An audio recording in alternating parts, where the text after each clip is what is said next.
ప్రధాని సూరిగర్ యోజన ఏర్పాటులో ఏ రాష్ట్రం అగ్రస్థానంలో ఉంది? గుజరాత్.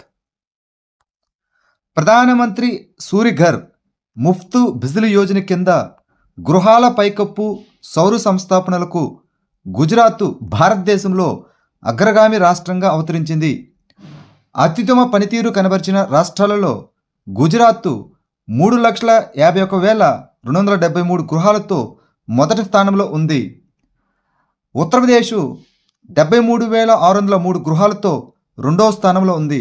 అదేవిధంగా కేరళ 65,423 గృహాలతో తర్వాత స్థానంలో ఉంది.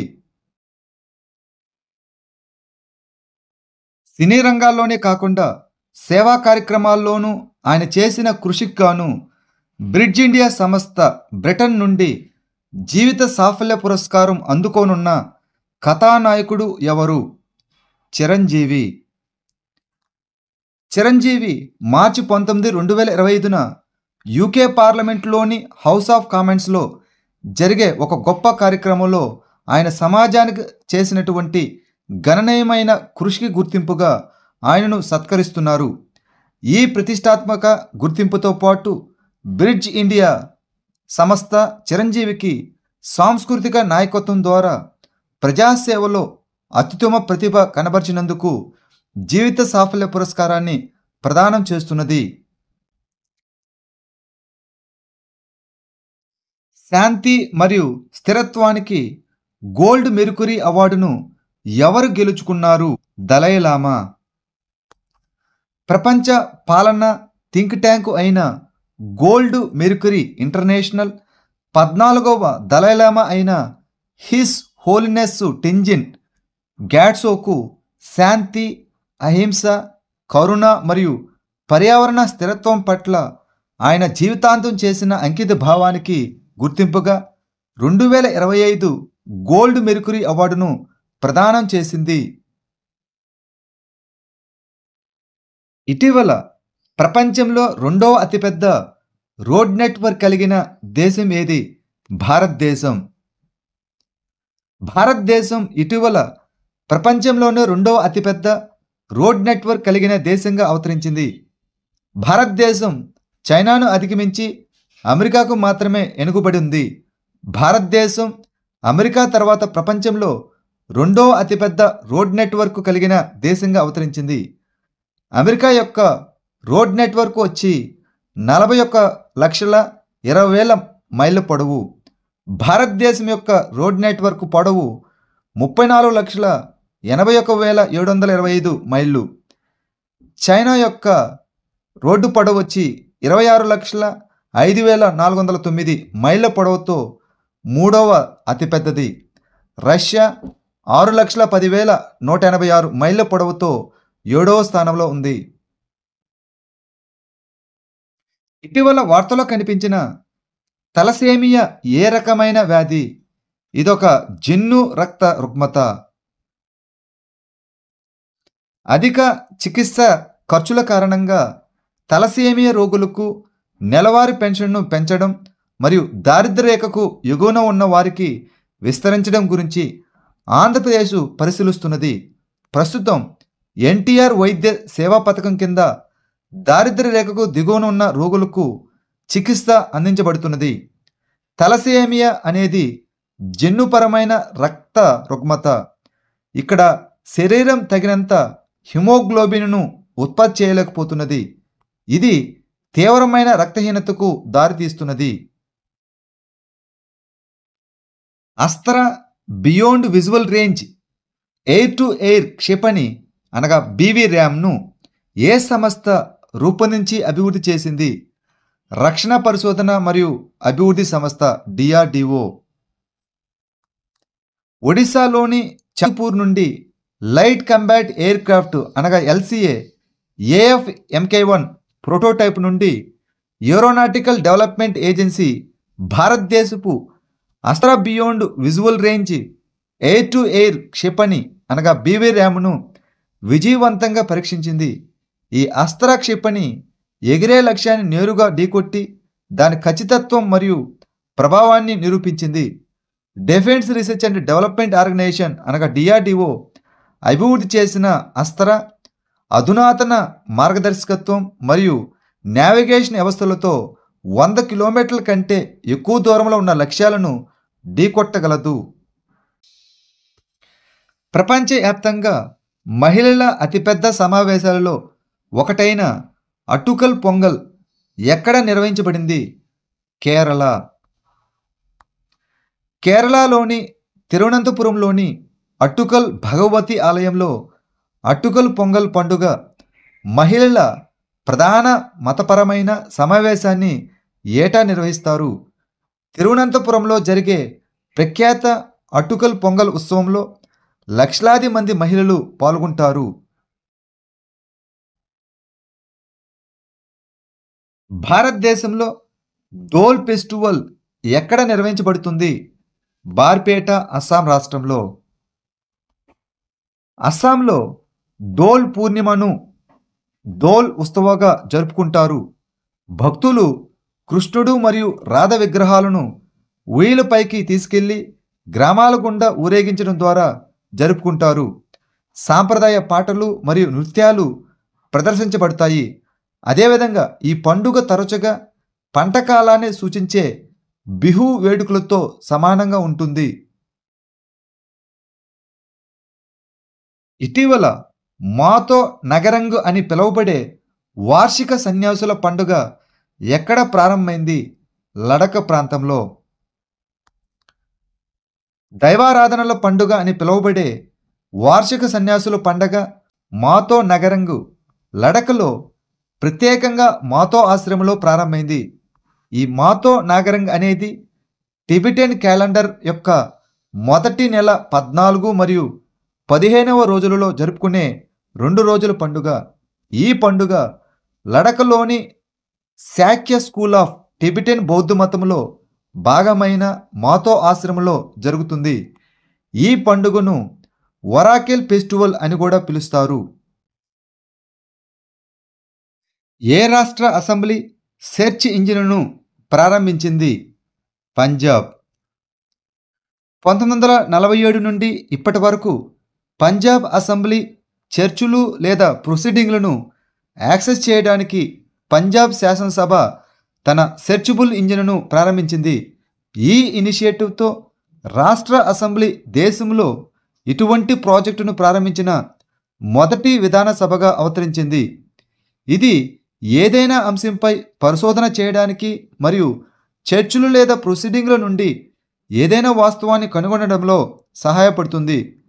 సెర్చ్ చేయగల ఇంజిన్ను పంజాబ్ యూనివర్సిటీ పాటియాలా, IIIT హైదరాబాదు మరియు CDAC నోయిడా సహకారంతో అభివృద్ధి చేశారు. ఇటీవల భారతదేశపు మొట్టమొదటి ఖనిజ అన్వేషణ లైసెన్స్ వేలం మరియు ఆర్టిఫిషియల్ ఇంటెలిజెన్స్ ఆధారిత అన్వేషణ హ్యాకథాన్ ఏ నగరంలో జరిగింది? గోవా. భారతదేశం యొక్క మొట్టమొదటి అన్వేషణ లైసెన్సుల వేలం దేశం యొక్క ఉపయోగించని కీలకమైన మరియు లోతుగా పాతుకుపోయిన ఖనిజ వనరులను అన్లాక్ చేయడానికి ఉద్దేశించిన ఒక ముఖ్యమైన సంస్కరణ గోవాలో జరిగింది. ఇటీవల ఏ విమానాశ్రయం ఏషియాలో అత్యుత్తమ విమానాశ్రయంగా 7వసారి ఎంపికయింది? ఢిల్లీ విమానాశ్రయం. దీనినే ఇందిరాగాంధీ ఇంటర్నేషనల్ ఎయిర్పోర్ట్ కూడా అంటారు. ఇటీవల 7వసారి ఏషియాలో అత్యుత్తమ విమానాశ్రయంగా పేరు పొందిన విమానాశ్రయం ఢిల్లీ విమానాశ్రయం. ఢిల్లీలోని ఇందిరాగాంధీ అంతర్జాతీయ విమానాశ్రయం వరుసగా 7వ సంవత్సరం ASQ అవార్డుల ద్వారా ఏషియా పసిఫిక్ ప్రాంతంలో ఉత్తమ విమానాశ్రయంగా గుర్తింపు పొందింది. ఈ అవార్డును ఎయిర్పోర్ట్స్ కౌన్సిల్ ఇంటర్నేషనల్ అందించింది. ఇటీవల దుబాయ్లో FDIకి అనగా ఫారెన్ డైరెక్ట్ ఇన్వెస్ట్మెంట్స్కి అగ్రగామిగా ఏ దేశం మారింది? భారతదేశం. ఇటీవల భారతదేశం దుబాయ్లోకి విదేశీ ప్రత్యక్ష పెట్టుబడుల అనగా FDIలో అగ్రస్థానంలో నిలిచింది. ఇది అమెరికా, ఫ్రాన్సు మరియు యునైటెడ్ కింగ్డమ్లను అధిగమించింది. దుబాయ్లో విదేశీ ప్రత్యక్ష పెట్టుబడులకి భారతదేశం ఒక కీలక మూల దేశంగా అవతరించింది. ఇటీవల పరిశోధనల ప్రకారం 2024లో ప్రపంచ ఎఫ్డిఐ గమ్యస్థానంగా దుబాయి తన అగ్రస్థానాన్ని సంపాదించుకుంది. స్టార్లింక్ అనేది ఏరోస్పేస్ కంపెనీ నిర్వహించే ఉపగ్రహ ఆధారిత ఇంటర్నెట్ సేవ స్పేస్ ఎక్స్.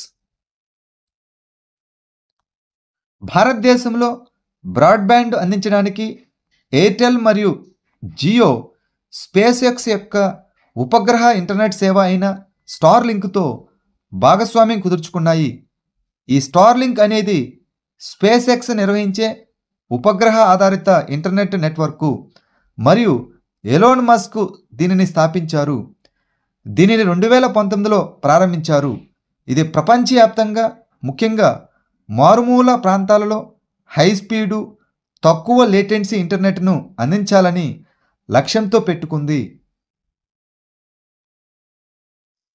భారతదేశంలో గృహ నిర్మాణం యొక్క ధోరణులు మరియు పురోగతిపై నివేదిక 2024ను ఏ సంస్థ విడుదల చేసింది? National housing bank. National housing bank 1987 NHB చట్టంలోని సెక్షన్ 42 కింద భారతదేశంలో గృహాల ట్రెండ్స్ మరియు పురోగతిపై నివేదిక 2024ను విడుదల చేసింది. ఈ నివేదిక గృహాల ట్రెండ్లు, ధరల కదలికలు, ప్రభుత్వ పథకాలు మరియు గృహ సంస్థల పాత్రను కవర్ చేస్తుంది. సెప్టెంబర్ 2024 నాటికి ఆర్థికంగా బలహీన వర్గాలు అనగా ఈడబ్ల్యూఎస్, ఎకనామికలీ వీకర్ సెక్షన్స్ మరియు తక్కువ ఆదాయ సమూహాలు గృహ రుణాలలో 39% కలిగి ఉన్నాయి. అదేవిధంగా మధ్య ఆదాయ సమూహాలు 44% మరియు అధిక ఆదాయ సమూహాలు 17% కలిగి ఉన్నాయి. గృహ ధరల సూచిక సంవత్సరానికి 6.8% పెరిగింది. ఫార్మా మెడిటెక్ రంగంలో పరిశోధన మరియు ఆవిష్కరణల ప్రోత్సాహ పథకంను అనగా ప్రిప్ను ఏ మంత్రిత్వ శాఖ ప్రారంభించింది? రసాయనాలు మరియు ఎరువుల మంత్రిత్వ శాఖ, the ministry of chemicals and fertilisers. Pharma medtech రంగంలో పరిశోధన మరియు అభివృద్ధి అదేవిధంగా ఆవిష్కరణను ప్రోత్సహించడానికి ఫార్మాస్యూటికల్స్ విభాగం ముంబైలో ఫార్మా మెడిటెక్ రంగం పథకంపై ఒక పరిశ్రమ సంభాషణను నిర్వహించింది. రసాయనాలు మరియు ఎరువుల మంత్రిత్వ శాఖ ప్రారంభించిన ఈ ప్రిప్ పథకం ఫార్మామెటిక్ పరిశోధన మరియు అభివృద్ధిలో భారతదేశాన్ని ప్రపంచ నాయక దేశంగా మార్చడం లక్ష్యంగా పెట్టుకుంది. ఇటీవల జరిగిన మొదటి G20 trade and investments working group సమావేశాన్ని ఎవరు నిర్వహిస్తున్నారు? దక్షిణాఫ్రికా. దక్షిణాఫ్రికా మార్చి 18 నుండి మార్చి 20 వరకు తన అధ్యక్షతన జరిగే మొదటి G20 trade and investments working group సమావేశాన్ని నిర్వహిస్తుందని వాణిజ్యం, పరిశ్రమ మరియు పోటీ విభాగం బుధవారం ప్రకటించింది. దక్షిణాఫ్రికా అధికారికంగా 2025 సంవత్సరానికి గాను సాలిడారిటీ, సమానత్వం, స్థిరత్వం అనే థీమ్తో G20 సమావేశాన్ని అధ్యక్షత వహిస్తున్నది. ఇటీవల గెమ్మా 3 ఆర్టిఫిషియల్ ఇంటెలిజెన్స్ మోడల్ను ఎవరు ప్రారంభించారు? గూగుల్. గూగుల్ అధిక పనితీరు మరియు ప్రాప్యత కోసం రూపొందించబడిన ఓపెన్ సోర్స్ ఆర్టిఫిషియల్ ఇంటెలిజెన్స్ మోడళ్ల కుటుంబం అయిన ఈ గెమ్మా 3ని ప్రారంభించింది. ChatGPT maker, OpenAI, Facebook మరియు డీప్సీక్ వంటి కంపెనీలతో మెరుగైన పోటీనిచ్చేందుకు ప్రయత్నిస్తున్నది.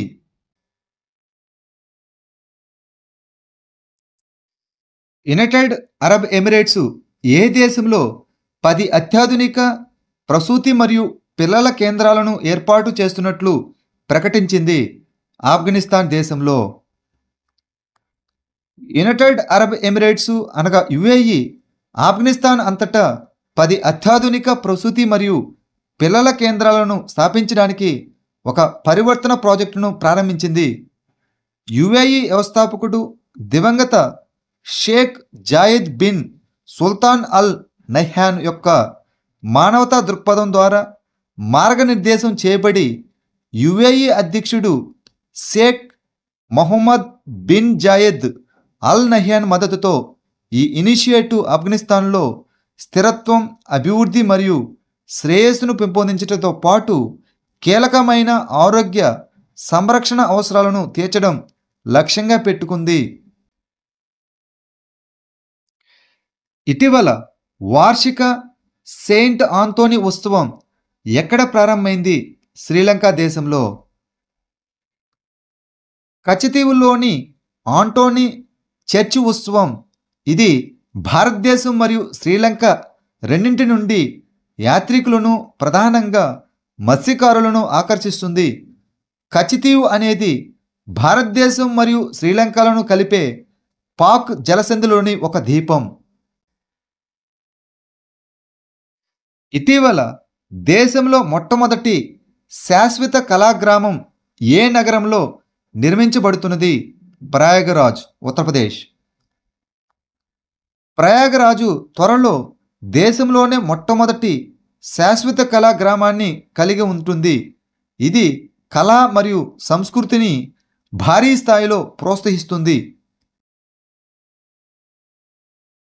బడ్జెట్ లోగోలో రూపాయి స్థానంలో తమిళ చిహ్నాన్ని చేర్చిన రాష్ట్ర ప్రభుత్వం ఏది? తమిళనాడు. జాతీయ విద్యా విధానం కింద త్రిభాష విధానంపై కేంద్రంతో మాటల యుద్ధం జరుగుతున్న నేపథ్యంలో డిఎంకే నేతృత్వంలోని తమిళనాడు ప్రభుత్వం అసెంబ్లీలో ప్రవేశపెట్టనున్న రాష్ట్ర బడ్జెట్ 2025-26 కోసం దేవనగరి రూపాయి చిహ్నాన్ని తొలగించి తమిళ చిహ్నాన్ని చేర్చింది.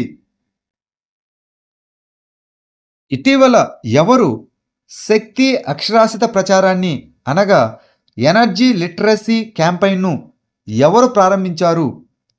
టాటా పవర్.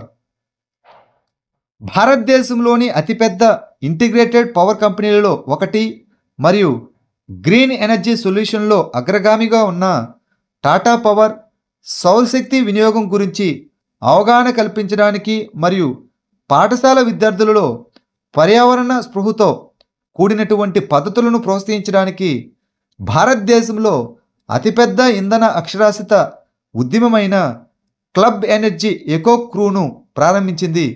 లక్నో, వారణాసి, అయోధ్య, మేరట్, ఆగ్రా మరియు కాన్పూర్ వంటి కీలక ప్రాంతాలతో సహా 24 పట్టణాల్లోని 1000 పాఠశాలల్లో 5 లక్షలకు పైగా విద్యార్థులను చేరుకోవాలని ఎకో క్రూ ప్రయత్నిస్తున్నది. దిహంగ్ పట్కై జాతీయ ఉద్యానవనం ఏ రాష్ట్రంలో ఉంది? అస్సాం. ఐయుసిఎన్ రెడ్ లిస్టులో దుర్బలంగా వర్గీకరించబడిన ఒక క్లౌడెడ్ లెఫర్డ్ ఇటీవల దిహంగ్ పట్కై నేషనల్ పార్కులో కనిపించింది. ఈ పార్కు అస్సాంలోని దిబ్రుగర్ మరియు టిన్సుకియా జిల్లాలో ఉంది. తూర్పు అమెజాన్ అని పిలువబడే ఇది భారతదేశంలోనే అతిపెద్ద ఉష్ణమండల లోతట్టు వర్షారణ్యాలను కలిగి ఉంది. దీనిని 2004లో వన్యప్రాణుల అభయారణ్యంగా ప్రకటించారు మరియు 2020లో జాతీయ ఉద్యానవనంగా అప్గ్రేడ్ చేశారు. ఈ పార్కు తాయ్ ఫాకే, సింగ్పో, అహోమ్ మరియు మోరన్ వంటి విభిన్న జాతుల సమూహాలకు నిలయం. ఇటీవల సూర్యుని బాహ్య వాతావరణం మరియు సౌరగాలులను అధ్యయనం చేయడానికి పంచ్ అనే మిషన్ను ఎవరు ప్రారంభిస్తున్నారు? నాసా. ఇటీవల 15వ హాకీ ఇండియా సీనియర్ మహిళల జాతీయ ఛాంపియన్షిప్ 2025ను ఎవరు గెలుచుకున్నారు? జార్ఖండ్. హర్యానాలోని పంచకులాలో జరిగిన 15వ hockey India senior women national championship 2025 ఫైనల్లో జార్ఖండ్ 4-3 తేడాతో డిపెండింగ్ ఛాంపియన్ అయిన హర్యానాను ఓడించింది. ప్రపంచ పారా అథ్లెటిక్స్ గ్రాండ్ ప్రిక్స్ 2025లో పతకాల జాబితాలో అగ్రస్థానంలో నిలిచిన దేశం ఏది? భారతదేశం. ప్రపంచ పారా అథ్లెటిక్స్ గ్రాండ్ ప్రిక్స్ 2025లో భారతదేశం 45 స్వర్ణాలు, 40 రజితాలు మరియు 49 కాంస్యాలతో సహా 134 పతకాలతో పతకాల పట్టికలో అగ్రస్థానంలో నిలిచింది. భారత అథ్లెట్లు ట్రాక్ అండ్ ఫీల్డ్ ఈవెంట్లో రాణించారు.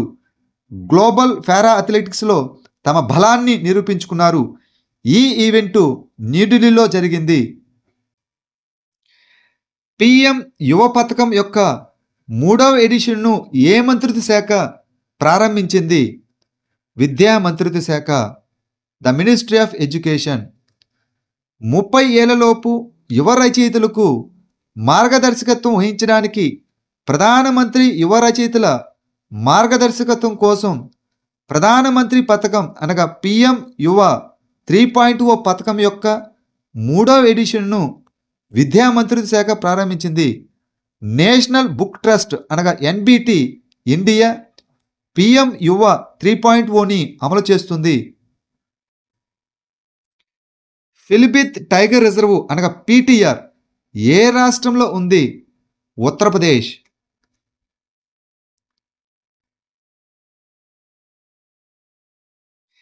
ఏ సంస్థ ఉపగ్రహ ప్రయోగం ద్వారా దాదాపు $143 మిలియన్ విదేశీ ఆదాయాన్ని ఆర్జించింది? ఇస్రో. భారత అంతరిక్ష పరిశోధన సంస్థ అయిన ఇస్రో ఉపగ్రహ ప్రయోగాల ద్వారా దాదాపు $143 మిలియన్ విదేశీ ఆదాయాన్ని ఆర్జించింది. 2015 మరియు 2024 మధ్యకాలంలో వాణిజ్య ప్రాతిపదికన విదేశీ ఉపగ్రహాలు మరియు 3 భారతీయ కస్టమర్ ఉపగ్రహాలను ప్రయోగించడం ద్వారా ఇస్రో సుమారు $143 మిలియన్ విదేశీ మారక ద్రవ్య ఆదాయాన్ని ఆర్జించింది. ఒడిశాలోని సంక్ మరియు దక్షిణ కోయల్ నదుల సంగమం ద్వారా ఏర్పడిన నది పేరు ఏమిటి? బ్రాహ్మణి నది. ఒడిశా గుండా ప్రవహించే బ్రాహ్మణి నది సంక్ మరియు దక్షిణ కోయల్ నదుల సంగమం ద్వారా ఏర్పడుతుంది. ఇది జార్ఖండ్, ఛత్తీస్గఢ్ మరియు ఒడిశా గుండా ప్రవహిస్తుంది. తర్వాత బంగాళాఖాతంలో కలుస్తుంది. ఈ నది 799 కిలోమీటర్ల పొడవు. మహానది మరియు బైతరణి నదులతో కూడినటువంటి పెద్ద డెల్టాలో భాగంగా ఉంది. బ్రాహ్మణి నది డెల్టాలో బిటర్కర్ణిక వన్యప్రాణుల అభయారణ్యం కూడా ఉంది. ఇది నదీ ముఖద్వార ముసళ్ళకు కూడా నిలయం. ఇటీవల ఏ దేశం 5000 కిలోమీటర్ల పరిధి కలిగిన రాడార్ను మోహరించింది? చైనా. చైనా మయన్మార్ సరిహద్దుకు సమీపంలో ఉన్నటువంటి యునాన్ ప్రావిన్స్లో చైనా ఇటీవల అధునాతన లార్జ్ ఫేజ్డ్ అర్రే రాడార్ అనగా ఎల్పిఏఆర్ వ్యవస్థను మోహరించింది. ఇది భారతదేశంపై తన నిఘా సామర్థ్యాలను గణనీయంగా పెంచుకుంది. ఇటీవల ఫిట్ ఇండియా కార్నివాల్ ఎక్కడ నిర్వహించబడింది? న్యూఢిల్లీ. 2025-26 ఆర్థిక సంవత్సరంలో భారతదేశ జీడిపి వృద్ధి రేటు ఎంత శాతంగా ఉంటుందని హోమ్ మూడీస్ అంచనా వేసింది? 6.5%.